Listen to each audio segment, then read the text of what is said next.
hari abo gusubira mu Egiputa cyangwa GMY gusubira ku Ministry, birutsi cyangwa Guma Murray gusubira Yesu inyuma Ministry. gutera Imana umugongo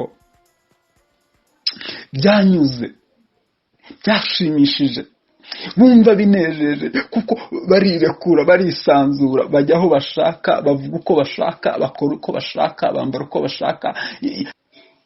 Kwibagirwa intego y'urugendo ukavuga ngo uri umugenzi, uba urutwa n'umuntu wavuye mu rugendo kuko uba uri nyamugirya nino, ntubuze aho ujya, ntubuze ibyo urimo. Haleluya, bwoko bw'Imana,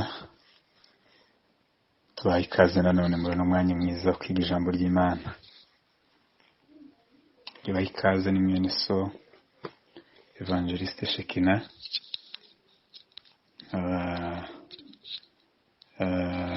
nkorera umurimo muri Ministeri ya Guma Murray Yesu Ministry, GMY Ministry.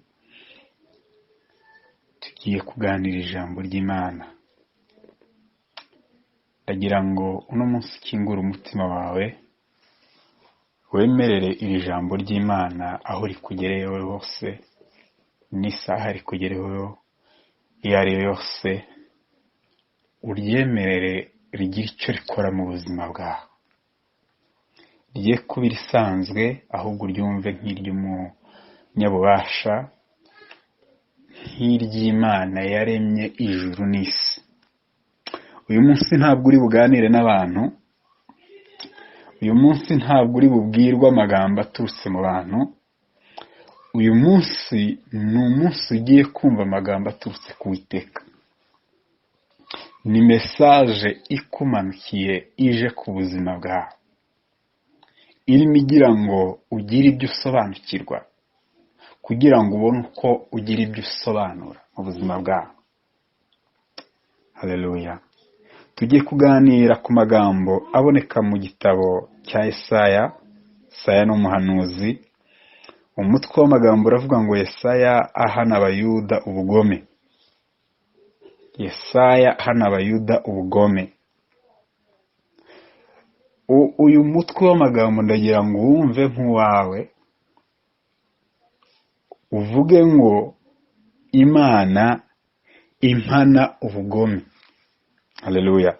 Imana ihana abantu ubugome, cyangwa Imana impana ubugome. Haleluya. Turasoma guhera ku murongo wa 2. Haravuga ngo umva wajuru we, tega amatwi nawe wasiwe, kuko Uwiteka avuga ati, nonyeje abana ndabarera ariko barangomera. Inka imenya nyirayo, n'indogobe imenya urugo rwa shebuja. Abisiraheli bo ntibabizi, ubwoko bwanjye ntibubyitaho. Ku murongo wa 4 haravuga ngo dore wa bwoko bukora ibyaha we, abantu buzuwemo no gukiranirwa, urubyaro rw'inkozi z'ibibi, abana bonona baretse Uwiteka, basuzuguye uwera wa Isiraheli, baramuhararuka, basubiye inyuma. Niki gituma mushaka kugumya gukubitwa muzira gukabya ubugome? Umutwe wose urarwaye, umutima wose urarabye, uhereye mu bworo bw'ikirenge ukageza mu mutwe, nta hazima, ahubwo ni inguma n'ibyimba n'ibisebe binuka, bitigeze gukandwa cyangwa gupfukwa, nta nubwo byaboberejwe n'amavuta. Ku murongo wa 7 baravuga ngo igihugu cyanyu ni amatongo, imidugudu yanyu yarahiye, abanyamahanga barabaryana imyaka yanyu. Igihugu kibaye amatongo nk'igishenywe n'abanyamahanga koko. Umukobwa w'i Siyoni asigaye ameze nk'ingando zo mu nzabibu, ameze nk'indaro yo mu murima w'imyungu, ameze nk'umudugudu ugoswe n'ingabo. Ku murongo wa 9 haravuga ngo iyaba Uwiteka Nyiringabo atadushigarije igice gito cyane cy'abantu barokotse, tuba twarabaye nk'i Sodomu tukamera nk'i Gomoro. Amen. Mana ishobora byose, turagushimye muri uno mugoroba kubw'amagambo meza ushimye kutuganiriza. Turakwinyize ngo Uwiteka uhoraho utuganze. Turakwinyize ngo imitima yacu ifungukire kwakira Mwami Yesu Kristo ubu bushake bwawe. Turakwinyize ngo ufungure n'imitima ya bene data wemeye yuko iri jambo muri uno mugoroba ribageraho. Turakwinyize ngo usobanure, apana nk'uko umwana w'umuntu yasobanura, ahubwo usobanurira umutima, usobanurira ubugingo, usobanurira umubiri, usobanurira ubwenge bw'umwana w'umuntu, iri jambo ry'Imana ushimye yuko rigeraho. Haleluya.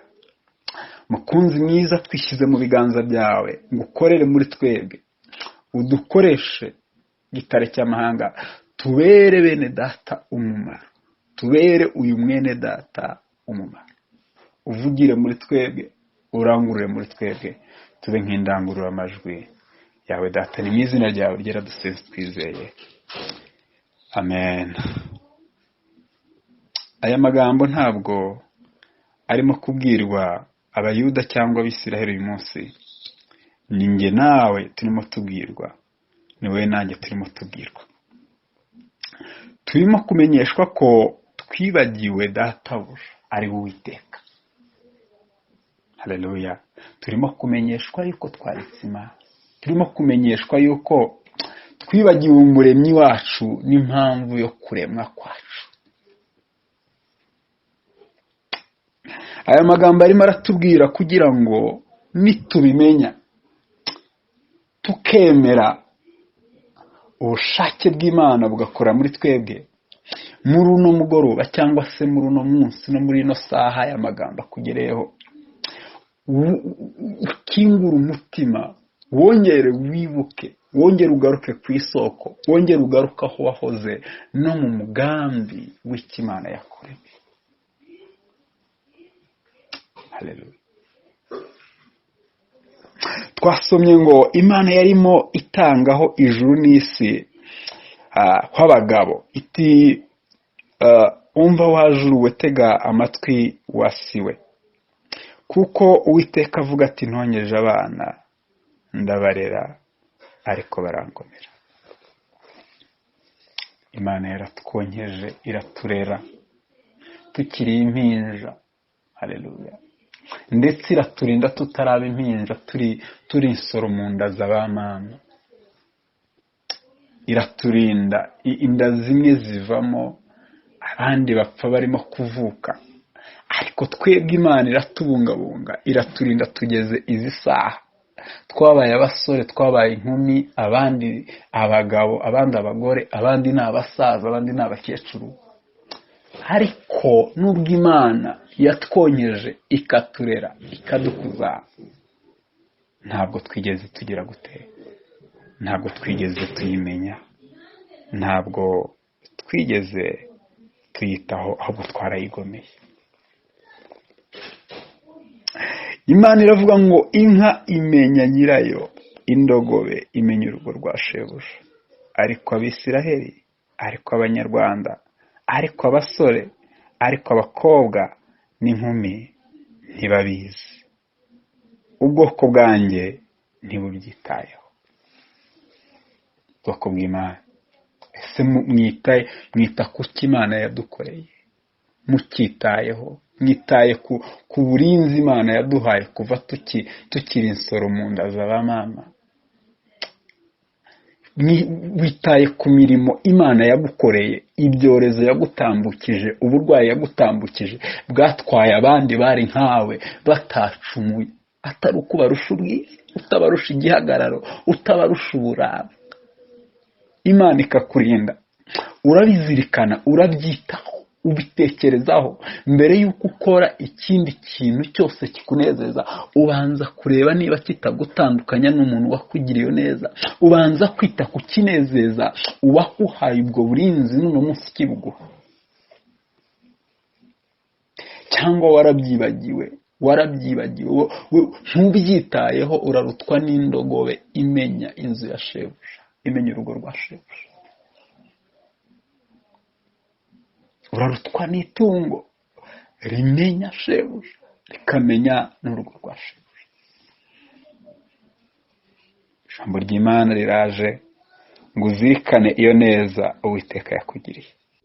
Ijambo ry'Imana riraje ngo wibuke umuremyi wawe, wibuke imirimo yagukoreye. Haleluya. Umurongo wa 4 haravuga ngo dore wa bwoko bukora ibyaha we, abantu buzuwemo no gukiranirwa, urubyaro rw'inkozi z'ibibi, abana bonona baretse Uwiteka, basuzugura uwera wa Isiraheli. Baramuhararuka basubira inyuma. Haleluya.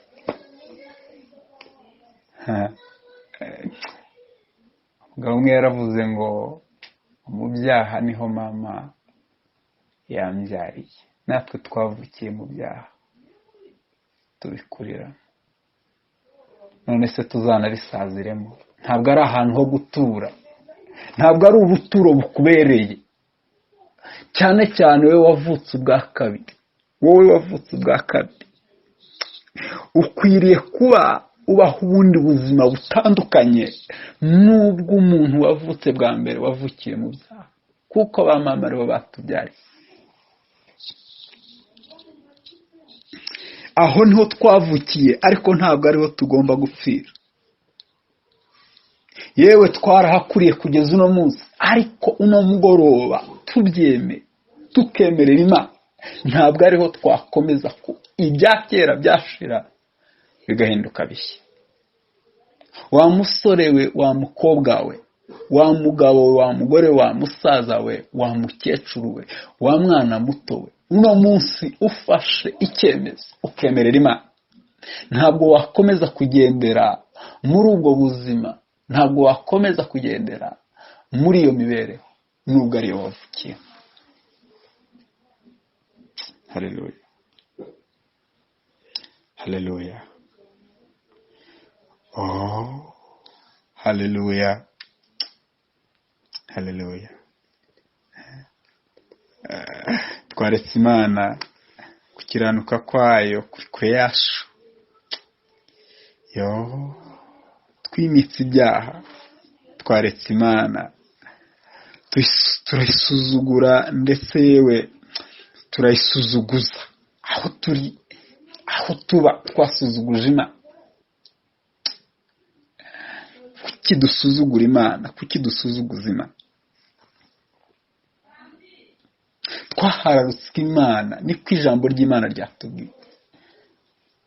Ijambo ry'Imana niwe ryaziye. Suzuma umutima, suzuma ubuzima bwawe, imibereho yawe, urebe niba Imana utarayihararutse. Ibyo byose ni ukubera ko twasubiye inyuma tuyitera umugongo.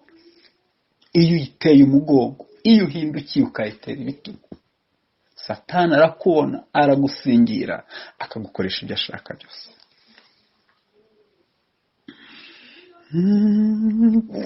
Uno mugoroba wemerera Imana, wongere uhindukirire Imana, wihindukirire uve muri ubwo buzima bwo kwitera umugongo, kuko wahindukiye aharimo kwerekeza ni mwirimbukiro. Ariko uno mugoroba ubyemeye ugahindukirira Imana, ubuzima bwawe bwahinduka, imibereho yawe yahinduka, imibereho yawe yahinduka. Ku murongo wa 5 bavuga ngo niki gitumye mushaka kugumya gukubitwa, muzira gukabya ubugome. Umutwe wose urarwaye, umutima wose urarabye, uhereye mu bworo bw'ikirenge ukageza mu mutwe nta hazima, ahubwo ni inguma n'imibyimba n'ibisebe binuka, bitigeze gukandwa cyangwa gupfukwa, nta nubwo byabobejwe n'amavuta.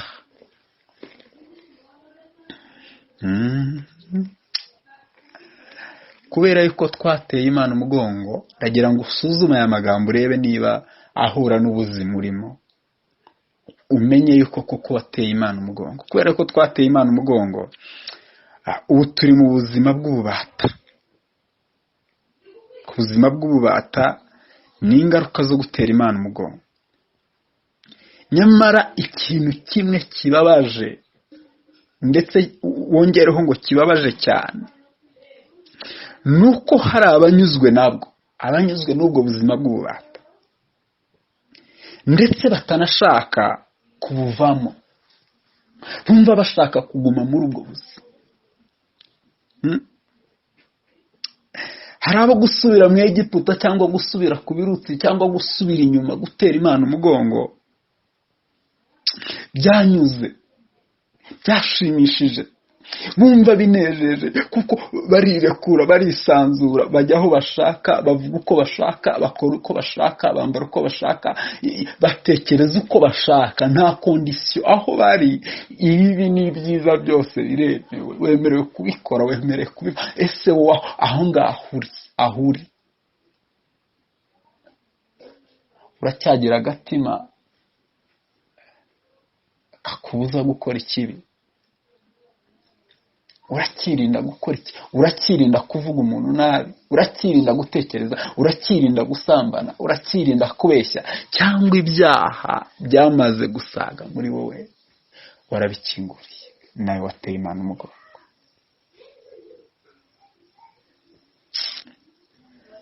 Abantu basubiye mu Egiputa banejejwe no kuba mu Egiputa. Ya madegede bifuzaga umunsi batangira urugendo rwo gusubirayo arabanyuze, za tungurusumu na turi twose Abisiraheli bari mu butayu bifuje batari ko mu Egiputa twaryaga ibi ngibi n'ibi, inyama, tungurusumu, amadegede, ibihaza n'ibiki. Hari abantu binyuze basuye inyuma babisangayo, birabanyuze, birabahagije, birabahagije. Nta nubwo bashishikajwe n'ibyo kujya mu gihugu cy'i Kanani. Nawe ntugishishikajwe se no kujya n'urugendo no kuba umugenzi ujya mu bwami bw'Imana? Niba utakibitekerezaho ngo bibe mu mutwe wawe, bise nk'ibikwanditse mu gahanga, n'ujya wireba mu ndorerwamo ubibone, umenye yuko nawe uri umusubiranya. Wongera ugaruke. Kwibagirwa intego y'urugendo, kwibagirwa intego y'urugendo biruta no kuva mu rugendo. Kwibagirwa intego y'urugendo ukavuga ngo uri umugenzi, uba urutwa n'umuntu wavuye mu rugendo, kuko uba uri nyamujya nino, ntubuze aho ujya, ntubuze ibyo urimo, uri nta bwenge ugenda, nta rwandiko. Amaherezo y'uko kugenda kwawe ni ukuzakorwa n'isoni. Uzagenda ugenda imyaka, ube mu rusengero imyaka myinshi, ariko niba udafite urwandiko, udafite umuzingo, warawibagiwe cyangwa warawutaye, n'ubundi nta kabuza umugabane wawe ni kimwe n'uw'abantu bavuye mu rugendo. Haleluya. Umurongo wa 7 twasomye ngo igihugu cyanyu ni amatongo, imidugudu yanyu yarahiye, abanyamahanga barabaryana imyaka yanyu, igihugu kibaye amatongo nk'igishenwe n'abanyamahanga koko. Haleluya. Ese reka nkwibarize mwene data, usubize Uwiteka urimo kubaza. Ndabizi aho uri nge sinahagera ngo mpe igisubizo, ariko Uwiteka urimo kubaza umuhaye igisubizo yacyumva. Ese ni akabazo k'amatsiko? Hari wenda wari ubizi, ariko umbwire uko bimeze, nurangiza uterekemo ubuzima bwawe urimo, urebe niba koko atari ingaruka zo kuba warasubiye inyuma. Ese aka kabazo k'amatsiko, ese wari uzi ko iyo dusubiye inyuma, iyo duteye Imana umugongo, iyo tuvuye mu byizerwa, imigisha yacu yose itwarwa n'abapagani? Iyo tuvuye mu byizerwa, ubutunzi bwacu bwose burirwa n'Abafilisitiya, bukarirwa n'Abamedi n'Abaperse. Ibyacu byose birafatirwa kubera yuko twateye Imana umugongo. niba warateye Imana umugongo, hari ibyo wari ugenewe byatwawe n'abatabigenewe. Hari ibyo Imana yari yarakugeneye, hari ubutunzi Imana yari yarakugeneye burimo kuribwa n'abapagani, burimo kurirwa n'abandi bantu bari basanzwe barateye Imana umugongo. Ibi byabayeho mu Bisiraheli. Iyo Imana yabagabizaga, yabatangaga mu maboko y'abandi, y'abanyamahanga, abanyamahanga barazaga bakarya ibyabo. N'ibyo hano umuhanuzi yarimo ahanura, aravuga ati abanyamahanga bariye imyaka yabo, batwaye igihugu cyabo. Natwe iyo tuhagaze nabi tugatera Imana umugongo, ibyacu bijya bitwarwa n'abanyamahanga. Kandi uko gutera Imana umugongo kwacu twe ntabwo kuduha kugira gutwara iby'abanyamahanga ngo tubitware tubibaha, ahubwo batwara ibyacu, twebwe tugasigara turi abaretwa babo. Imana kenshi cyane yajyaga itanga ubutunzi bw'Abisiraheli mu maboko y'abanyamahanga kubera yuko babaga bayiteye umugongo. Gutera Imana umugongo bijya bituma tunyagwa ibyacu bigatwarwa n'abanyamahanga kubera yuko tutabibereye maso ngo tubirinde. Kubirinda nta handi ubirindira, ibyera birindirwa hera, ibyanduye bikarindirwa ahanduye. Ibyavuye mu bapfumu, ibyavuye mu bakonikoni, ibyavuye ikuzimu, nta handi hantu birindirwa ikuzimu. Iyo uvuye mu mwanya wabikuyemo, Satani ageze akabitwara. N'iby'ijuru, iby'Imana yaguhaye, yakugeneye, iyo utabirindiye mu Mana ngo ubirindire muri Kristo Yesu, kuko imigisha yose yo mu Bumana Imana yishyize muri Kristo irangije iramuduha. Iyo rero utabirindiye aho muri Kristo, haleluya, Imana igize ikabitwara. Bijya biribwa n'abandi batabikoreye. Imirimo myiza wakoze, imigisha yayo ikaza igatwarwa n'abanyamahanga, ibyawe bigatezwa, ibyawe bikanyagwa, nawe ubwawe ukanyagwa. Haleluya.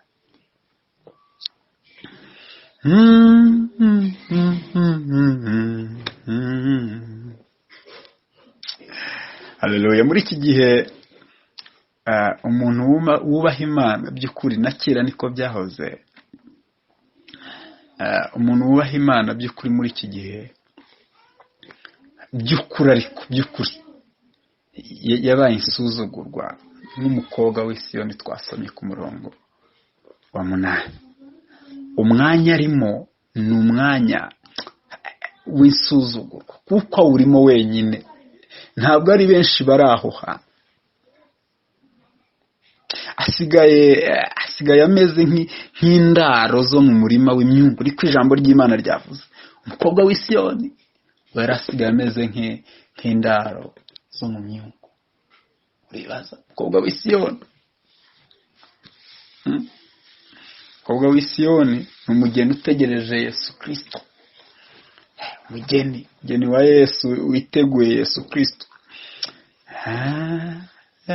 Ngo ameze nk'indaro zo mu murimo w'imyungu. Abari bamukikije, abari bamugose, abari abakobwa, abandi bageni bari bategereje Yesu Kristo bagiye kera. Ninjye nawe, ni wowe nanjye, niba koko twaragiye. Hari abantu twasize mu irungu, hari abantu twasize iyo ngiyo basigaye mu matongo, kuko aho twabaga ntabwo tukihaba. Habaye amatongo, bahasigara bonyine. Niyo mpamvu mu maso y'ab'isi ari insuzuguro, babaye insuzugurwa nk'umukobwa w'i Siyoni. Ariko baba insuzugurwa, niba natwe koko twarahunze twanga kuba insuzugurwa, dushaka kuba nk'abandi, baba insuzugurwa, ujye uzirikana yuko babikiwe ubugingo buhoraho, baba mu matongo iriya aho basigaye bonyine mu bihanamaka, ujye umenya yuko hari icyo barusha abandi. Haleluya. Hari icyo babikiwe kitabora, kitaribwa n'ingese. Hari icyo babikiwe. Haleluya. Hari ubugingo buhoraho babikiwe abandi batazaba. Cyama nawe umutima wawe ukawuzuzamo inzara n'inyota byo kunyoterwa no kuzanywa kuri ya mazi y'ubugingo, no kuzarya kuri wa mutsima w'ubugingo. Haleluya. Kuzarya kuri cya giti cy'ubugingo, niko ijambo ry'Imana rivuga mu Byahishuwe. Hari n'amanu yahishwe tugomba kuzarya. Icyama akaba ari ibyo unyoterwa kurusha iby'isi. Iby'isi birashira. Iby'isi ni iby'akanya gato, ni ibyo kudufasha muri runo rugendo, ntabwo ari ibyo kuturangaza, ntabwo ari ibyo kuba umugabane wacu, kuko twe turi abagenzi. Icyama nawe ukaba umugenzi, icyama ukaba umugenzi, icyama ukaba umugenzi, nawe ukagaruka ukiyunga kuri wa mukobwa w'i Siyoni, nawe mukaba ahantu hamwe, mugatura ahantu hamwe, kugira ngo nawe muzagabane umugabane ubugingo bw'iteka ryose. Imigisha yindi yose Imana itanga niyo muri buno buzima, niyo kudufasha muri buno buzima, kugira ngo tuzagere ku mugisha ubugingo bw'iteka ryose uvugwa muri Zaburi. Cyama nawe uwo mugisha w'ubugingo bw'iteka ryose akaba ari urangamira. Ijambo ry'Imana umutwe w'amagambo watubwiye ngo Yesaya ahana abayuda ubugome. Imana ihana abantu ubugome. Imana irimo iraduhana ubugome. Twihane, twemere igihano Data duha, duhindukire, dutere umugongo ibidutandukanyije n'umuremyi wacu, twongere tumwibuke, twe kuba nk'indogo, twe kurutwa n'indogobe zimenya urugo rwa shebuja. Kuko turutwe n'indogobe, turutwe n'inka imenya nyirayo, turutwe n'imbwa imenya shebuja. Tubeho tutazi icyo akunda, tutazi, tudakora ibyo ashaka. Kuko tubimenye twabikora. Kigaragaza yuko tutabizi nuko tugira gute, nuko tutabikora. Cyangwa hari ntitwemera yuko ari databuja. Ntabwo twemera yuko ari data wa twese uri mu ijuru ngo tumwubahe. Ntabwo twemera yuko ari umuremyi se. Ntabwo twemera yuko ari Imana isumba byose. None niba isumba byose ukaba ubyemera, kuki hari ibigutwara umutima ukabiha umwanya kurusha usumba ibyo byose? Cyama umutima wawe, haleluya, umutima wawe ukawumuharira, cyangwa ubuzima bwawe ukabushyira mu biganza bye, hanyuma akaguha amahoro isi idatanga, akaguha ibyishimo isi idatanga, akaguha umunezero, akaguha ku biryo bitakaranzwe n'amavuta y'isi, ibindi biryo, bya biryo Yesu Kristo umunsi abwiriza wa mugore w'umusamariya wari indaya. Abigishwa baraza bamubwira ati ariko tukuzanira ibiryo, aravuga ati yanjye nifite ibiryo bya. Cyama nawe ukagira ibindi biryo bihaza ubugingo bwawe, ukagira andi amazi amara inyota atangwa na Yesu Kristo, akaba ariyo unyote, akaba ari byo biryo werekezaho umutima. Haleluya. Cyama amagambo kayumva neza. Cyama nge nawe tukumva aya magambo, tukareka ubugome, tukareka ibyaha, tukareka ingeso mbi turimo tugenderamo zidatunganye, tukamwesheje icyubahiro, tukazirikana umuremyi wacu. Haleluya. Ngo itekora we mwene data, ejo ni kera, kandi wenda ejo saha hisemo neza wakihana uno munsi, kandi ugahindukira uyu munsi bigishoboka. Ijambo ry'Imana riravuga ngo mu Byahishuwe 3:19-20 ngo abo nkunda bose ndabacyaha. Imana uno munsi yaducyashye ngo nkabahana ibihano. Haleluya. Ngo nuko rero gira umwete wihane. Nge nawe uyu mugoroba tugira umwete twihane. Ngo dore mpagaze ku rugi ndakomanga, umuntu niyumva ijwi ryanjye agakingura urugi nzinjira iwe dusangire. Haleluya. Reka dusenge mwene data, dusenganire isengesho aho uri bwumvire ubutumwa, niba ubwemeye ngo buganze mu buzima bwawe, usubiremo isengesho uvuga uti: Mana, ngushimiye ijambo ryawe ryiza, iryo ungejejeho uyu munsi. Nsanze naraguteye umugongo bikabije, ndetse ingaruka zabyo nzibonyeho. Mwami Yesu, nsabye imbabazi nkomeje, niyemeje kugukurikira. Unyakire nubwo ntakwiriye, ungirire ubuntu mukunzi. Ni mu izina rya Yesu nsenze nizeye, amen. Shalom. GMY Ministry, Guma Muri Yesu Ministry.